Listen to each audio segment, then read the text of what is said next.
hebat. Apa kabar kalian hari ini? Senang sekali hari ini kita kembali belajar bersama. Kita akan belajar tentang rangkaian listrik. Simak materinya baik-baik ya. Tapi sebelumnya kalian harus tahu beberapa besaran listrik. Yang pertama ada tegangan listrik. Satuannya adalah volt atau disimbolkan dengan huruf V kapital. Kemudian ada arus listrik. Satuannya ampere, disimbolkan dengan huruf A kapital. Kemudian ada energi listrik. Satuannya joule, disimbolkan dengan huruf J kapital. Ada hambatan. Satuannya ohm, simbolnya ini ya di dalam kurung. Kemudian ada daya listrik. Satuannya watt, simbolnya W kapital. Nah, kita masuk nih ke rangkaian listrik. Ada beberapa bagian rangkaian listrik. Yang pertama kita akan lihat berdasarkan arus listriknya terlebih dahulu ya. Di sini dibagi menjadi dua, yaitu rangkaian listrik terbuka dan rangkaian listrik tertutup. Kita akan lihat di sini untuk rangkaian listrik terbuka. Kamu lihat di sini ya, dilingkari merah. Ya, ini adalah tanda bahwa suatu rangkaian listrik itu terbuka. Kenapa sih terbuka? Nah, ini diputus gitu loh. Nah, di sini ini simbol saklar. Jadi kalau saklarnya off, ya arusnya mati.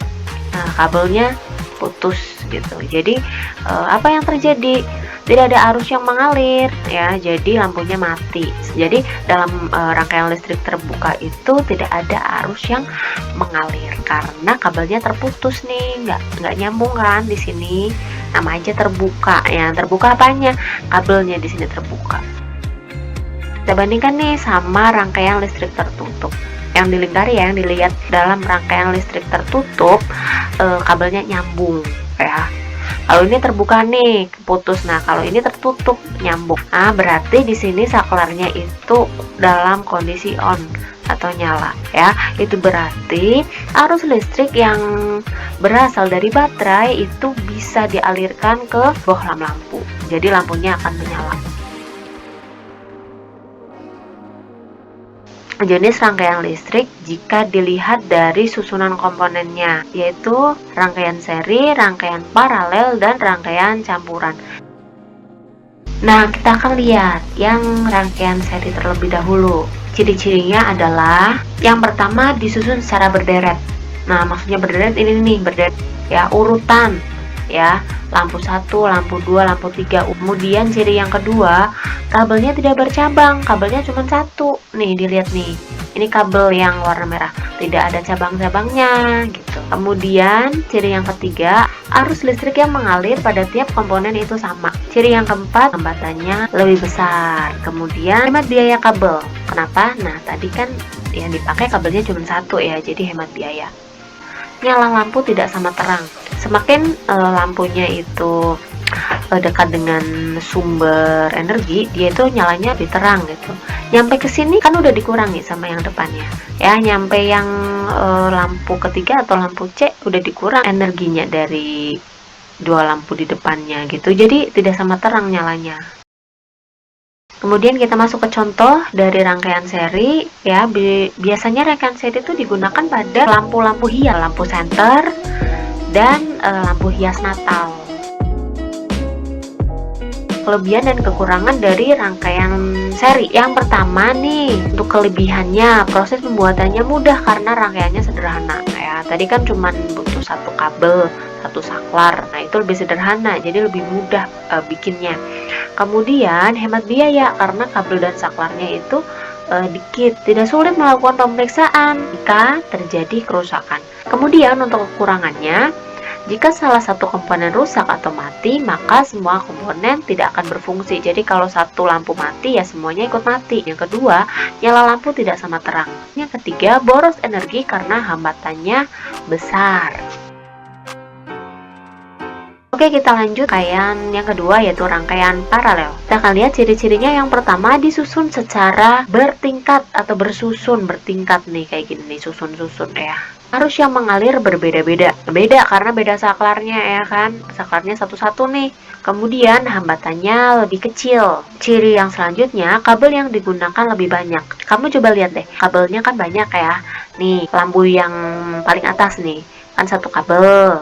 Nah, lampu yang E, yang tengah itu kan satu kabel lagi. Kemudian lampu yang F itu satu kabel lagi. Jadi kabelnya lebih banyak. Saklarnya juga lebih banyak. Di sini ada 3 saklar. Jadi kalau misalnya lampu D dinyalain, lampu E sama F dimatikan, ya di sini tetap nyala gitu. Karena saklarnya satu-satu. Kita lihat untuk contoh rangkaian paralel. Di sini ada lampu lalu lintas. Kemudian rangkaian paralel juga digunakan pada rangkaian listrik di rumah. Kita lihat kelebihan dan kekurangan rangkaian paralel. Yang pertama, lebih hemat energi karena hambatannya lebih kecil. Nah, kemudian nyala lampunya sama terang ya, karena saklarnya beda-beda. Kemudian jika salah satu komponen rusak atau mati, tidak akan mempengaruhi komponen lainnya gitu. Jadi kalau misal lampu A mati, lampu B, C ya masih tetap nyala, seperti itu. Kemudian kekurangannya, proses pembuatan cukup rumit karena bentuknya bercabang-cabang. Kemudian boros karena membutuhkan banyak kabel dan juga saklar. Ketiga, semakin banyak cabang maka kuat arus semakin menurun. Kita lihat untuk rangkaian listrik yang ketiga, yaitu rangkaian campuran. Kalau rangkaian campuran ini adalah gabungan dari rangkaian listrik seri dan juga paralel. Kamu lihat di sini ya. Kalian lihat di sini nih. Yang seri yang mana? Yang ini, yang G ya. Yang G ini seri nih. Kabelnya kan cuma satu. Yang paralel mana? Yang paralel yang ini, H, I, J. Ya, yang paralel kan tadi yang bersusun kan, bertingkat kan, yang ini nih. Kalau yang seri yang G, begitu.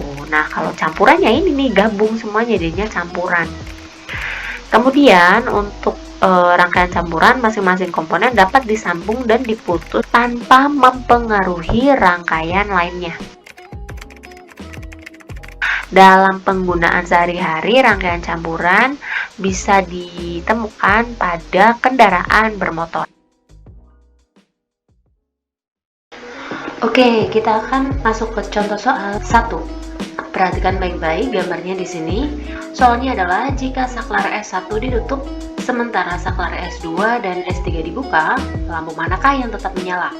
Yang pertama kita akan lihat adalah jenis rangkaian dan juga saklarnya ya. Jenis rangkaiannya dulu nih. Lihat yang S1 dulu. S1 yang ini. Oke? Nah, saklarnya ditutup.